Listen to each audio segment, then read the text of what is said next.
Hi friends, ఆహా మరో మలయాళం సినిమాతో ముందుకొచ్చింది. ఈ సినిమా పేరు కాళరాత్రి. ఈ మలయాళం సినిమాని తెలుగులో డబ్బింగ్ చేసి రిలీజ్ చేసింది ఆహా.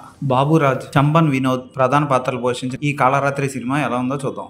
కొంతమంది స్నేహితులు కలిసి ఆర్గానిక్ ఫార్మింగ్ చేస్తూ ఉంటారు. అయితే తమ పాత ఫ్రెండ్స్ అందరూ కలిసి ఓ గెస్ట్ హౌస్ లో పార్టీ చేసుకుంటారు. పార్టీలో ఫ్రెండ్స్ లో ఒకడు సడన్ గా చనిపోతాడు.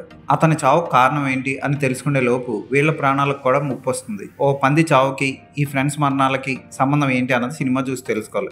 మలయాళం సినిమాలు అన్నిటిలాగే ఈ సినిమా కూడా చాలా స్లోగా మొదలవుతుంది. మెల్లిగా ఏదో అలా సాగదీస్తా సగం సినిమా వరకు వస్తాడు. ఆ తర్వాత చంబన్ వినోద్ పాత్ర ఎంటర్ అవగానే కథ మలుపు తిరుగుతుంది.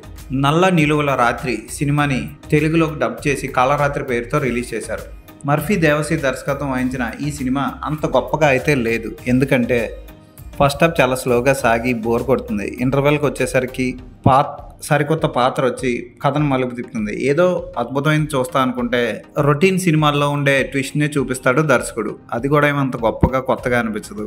ఈ సినిమాలో పాటలు ఉండవు, ఫోటోగ్రఫీ బాగుంటుంది. ముఖ్యంగా ఆర్గానిక్ ఫామ్ మధ్యలో ఉండే గెస్ట్ హౌస్, రాత్రిపూట గెస్ట్ హౌస్లో జరిగే మారణకాండప్పుడు కెమెరామెన్ పెట్టిన లైటింగ్ బాగుంటుంది అంతే. బ్యాక్గ్రౌండ్ మ్యూజిక్ కూడా అంత గొప్పగా ఉండదు.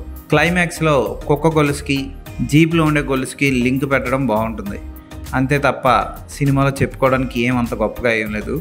బాబురాజ్ పాత్ర అర్ధాంతంగా ముగిసిపోతుంది. ఈ సినిమాలో అంత థ్రిల్ అనిపించే అంశాలు ఏమీ ఉండవు.